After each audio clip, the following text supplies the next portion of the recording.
Wow. Well, first of all, I would like to say to all of you who are here, who are still watching, who are on this channel, watching all these episodes. It's just Bali, it's just dogs. All of you are here watching these episodes and leaving comments. I just want to say I appreciate it. I appreciate you all so much. And the Bali dogs aren't scary. I hear a lot of you guys talking about that. Literally. Yeah, man, I saw your YouTube channel. Oh, you did? Oh, that's awesome, man. Thank you. Makasih, huh? And the people of Bali are so nice, by the way. But I want to say I appreciate you guys all. Everyone who's listening, and you guys who are leaving comments and episodes, and all of you who are leaving comments, telling your story, sharing your story.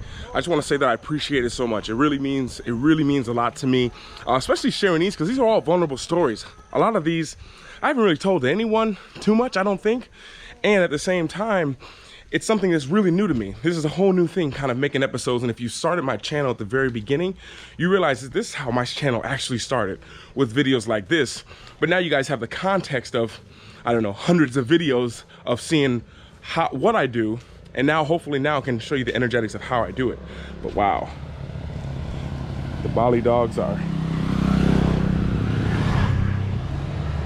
having a feast. And a lot of people say they're scared of the Bali dogs when you come here. Don't be. Most of the time, they're super chill in the daytime. The nighttime, they kind of gang up in the street. But I've realized if they bark at you, if you just take a step towards them, that intimidates them. But if you get scared and run away, that's when they chase you. Now, the title of this episode, oh my gosh, this is Bali. You never know what you're gonna see. You never know what you're gonna see. I think this is a good point to maybe turn back. By the way, I'm here in Ubud, going on a little morning walk today, and just kind of saying hello. It's awesome to be around the people. I really miss that. But what you see in the title today, this is 100% true. 100% true. I was put in a box. They put me in a box. Now, if you guys don't know, in the States, and this is not a figurative box. Figuratively, yes, everyone's been put in a box figuratively. I'll get on that in a little bit, but I was put in a box literally. So in the States, we have kindergarten to 12th grade. So you start around 5 years old, finish around, for me, I finished at 17. And from the grades of 2, 3, and 4, for almost about half the year in each of those, they put me in a box. I mean, they put me in the back of a classroom. They built this special desk. Now this desk, if I have to explain it to you, it was like this in the front and on the sides and on both sides. And there was just a way for me to like sit inside of it. I couldn't see my classmates. Salam bagi. There was no way for me to see my classmates. There was no way for me to talk to them. I couldn't raise my hand and ask questions. All I could do was sit there and listen to the teacher. And they did this because they said I talk too much, which, crazy enough, is one of my greatest gifts now that I'm starting to recognize. And it's fun and I love it. And second thing, I used to laugh all the time. So I'd laugh at things, maybe it wasn't super appropriate, but I was laughing. And you're not supposed to laugh in school. And at the same time, I didn't have the best grades. So it was almost like I was a liability. In my school, they literally made a box for me. You know, and as I think about that story, that came up when I was in a coaching session, like with my life coach. And that came up for me, and I was just like, you know, that happens at so many levels. And that's the first time I can remember it happened on a physical level and figuratively. And I say this because if you guys have been through what I've been through in so many different aspects, you've been put in a box as well. Maybe not figuratively, but in the sense of maybe you're doing something you like, or maybe you're doing something that looks great on paper. Maybe your life looks perfect on paper. The job, family, car, money, savings. Despite what's going on, you're okay. You're not worried for your next meal. And maybe you want to change that. You want to kind of give that up and try to do something different. Or maybe you start listening to your soul that we all kind of put in the, like, shh, no, you don't want to do that. You don't want to travel the world. You want to just stay here and do this. And you start to wake up, which is a lot of people's doing now. I think it was Mel Robbins who said right now, 2020 is the year of the pause. We've all been forced to look at things and evaluate and really think like, is this what I actually want to do? Like, I've been working here the whole time and I could have been here, or I could have been home with my kids while I was at the job, and now I can do the same work at home. Wait, what's going on the last 20 years? And so for me as well, it's been so many awakening moments, and have a really cool program coming out. It's not about it here though. Teaching you guys how to be more magnetic, which will help with everything you're doing. It's one of the best skills that I've learned, but more of that in another section. But You know, I remember when they put me in that box. By the way, they're building a sick villa here. You know, the one thing that I can remember though is when I was trying to, wow, this is actually really nice. That'd be really nice. Yeah, so the one thing that I say is, you know, as they put me in a box and they put me in this way that I couldn't see anyone, it was because they were trying to put me in a way that they wanted me to be. And that's the way. Oh. Bligade. Hello. Ça va jumpa lagi? Very strong. Yes. Good. Ça jumpa. Yeah, if you guys don't know, here in Asia, anywhere in Asia, not just Bali, anywhere, I'm a genetic phenomenon. And the people just, it's like they just don't even believe it. It'd be like if you were traveling in Paris and you just saw like an elephant walking down the street. You're not scared of it, but you're just like, what on earth? How did that? Yeah, I think this is how they see me actually. Look at this. I think that's kind of how, maybe that's how they, that's how they see me maybe. But what I wanted to say is, you know, when I was in this box, you know, I had all these gifts, basically. I had these things that I wanted to do. I wanted to talk. I wanted to communicate with my classmates. I wanted to say something on what the teacher said. I wanted to communicate, basically. But because I was in this box, I couldn't. And I was told I couldn't. And so I started to believe that I couldn't communicate with people. I started to believe that I couldn't laugh when I wanted to. I couldn't joke when I wanted to. Basically, I couldn't have what I wanted when I wanted. That was kind of the underlying thing. And a lot of you all might feel the same way, because I felt that way even as a pro athlete. I felt like I'm in this box, like I'm living less than 1% of the world are pro athletes in any kind of sport. I'm like, I'm doing it, but I want to kind of do more. And that'll be in another episode, which is a very emotional episode you guys are going to see. But I was like, I want to do more. And people didn't understand. From family to friends to, it was hard to understand. Like, you're in your prime, you're at the top. Why would you just walk away from all that? And at the end of the day, it's very simple for a lot of people. You just start to realize that you can do more. You realize you can do better. You know, one of the biggest things that happened to me, especially as a pro athlete, and it's been a turning point in a lot of my career, was just having someone be like, well, you're a great player, but you and I both know you can do better. And I was just like, huh.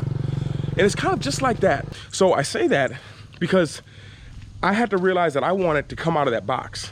I was like, I can do more than this. Like, I can do better. I can do better than this. And sometimes we don't think we can do better because we're like, if we can do better, that means I'm not good. You can want to do better. You can have an amazing life and still want to do better. That's actually even better. And this is the one thing that comes to my mind as I was put in that box. And I realized it's the things that we're often put in the box for. Meaning, I don't think you're good enough. You don't have enough to say. You don't, whatever that is. Think back to your childhood, and I encourage you guys to do this because your mind will be blown.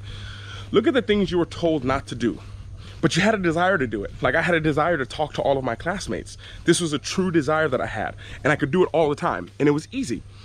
So that was put away. So once you think back to your childhood and think like, huh, what was it? Look at all these places. Look how beautiful Bali is. Look at this. Little rivers. In the little gazebos where you eat. You know, but I want you to think back to your childhood. And I know it might be a long time, but I want you to think back to things that people say, don't do it, but you love doing it. You know, I tell this story all the time. I've told it in programs. I don't know if I've ever told it here, but I used to get in trouble for wandering the halls. Meaning when I used to go, this was from my entire high school, from age of 5 to 17, I got in trouble for this. I'd want to go to the bathroom. I say, can I go to the bathroom? They say, yes. They give you the pass because you have to take the pass to walk. And the toilet was right across the hallway. But me, I walked to the toilet on the other side of the school because I love wandering around, talking to random kids who are also walking around, see a different side of the school, and just take my time coming back. And I used to get in trouble for that. And that's like one of my greatest gifts is I can wander. I don't get tired. I enjoy it. I can just go for random walks when you guys see me. I can literally go from here. I can just walk with nothing.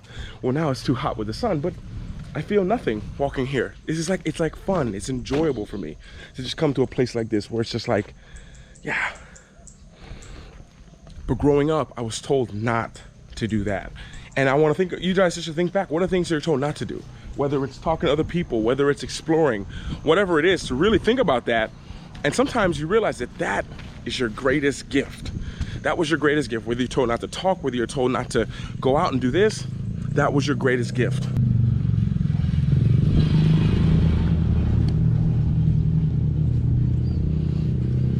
And then I guess if I had to wrap up this episode, you know, I would say if I would have listened to the people in my school, the people that I grew up with, the people who put me in a box, the people who told me not to go on YouTube. Luke, you're a pro athlete. Don't share all that stuff. Luke, you need your privacy. Having too much attention is not great. If I would have listened to all that, like, we would have never met. Just as simple as that. Like, some of the most happy moments of my life, I've been able to capture and share in the places that I was, and be able to share just a little bit of that happiness that I've had, my travels that I've had. I've been able to share it with you all. And that wouldn't have been possible if I would have listened to all the people who tried to put me in a box. So if there's something that I could share with you guys and give you guys some, look at this, wow. Make love, make art, make money, make style. Love it. And I think this is a good place to end it, actually, with this beautiful villa. That might be the next creation station. But if there's one thing that I could share with you all, it would be to that box that you want to break out of, and people tell you, no, don't, you should just stay here. Don't listen to them. Like, it comes with a risk, of course. Every dream comes with a sacrifice. It's just normal. You know, I spoke to a class, I spoke to a university the last few days. It's been an 8-hour seminar where I was meeting with different groups. And one of the things that came up was everyone wanted to kind of do something. They wanted to go out and explore. This was a city in Krakow, but a lot of them are in quarantine. They couldn't go out. And I said, if you guys have these deep desires to do something, to go explore another place, but no one else is doing it, just do it. Because, and I'll end on this quote, is if you don't sacrifice for your dreams, because you're going to be a sacrifice. You're going to have to sacrifice something, whether that's family time, whether that's whatever. In the beginning, a sacrifice is required. And then you can get to the point where it's like, well, I don't want to be away from my family, but I finally got this business set up and I can bring my family and they can all live with me. But in the beginning, there's a sacrifice that's made. And if you don't sacrifice for your dreams, then it's your dreams that become the sacrifice. And I feel like that's a good place to end it on this hot day. And I still have about 30 minutes to walk back. But I wanted to share this with you. I wanted to thank you guys. Please feel free to reach out. Leave your comments below. I can't express to you this. It makes me so happy making these videos. Like, I love making vlogs, and I'll most likely go back to that in a little bit. But making these videos that I know can impact a certain number of you all really means the world to me. You guys mean the world to me. I thank you guys so much for being here, for listening, for watching, and love every single one of you. And thank you so much for being here, and I'll speak to you later. And everyone always remember to, oh, by the way, there's gear available now. LukeLifeCharms on my channel. There's gear available. I don't want to say all what it is. Some of you guys have already got it, but check it out. It's linked in the top part of the description. It's really cool. I'm going to be having some more come out, going to design it. Yeah, I'm really excited for that. I should have made a video about that, but yeah, that's coming out. But I want to thank you guys for being here. Thank you for watching. Speak to you guys tomorrow, and everyone always remember to work hard, be brave, and don't forget to smile. Ciao.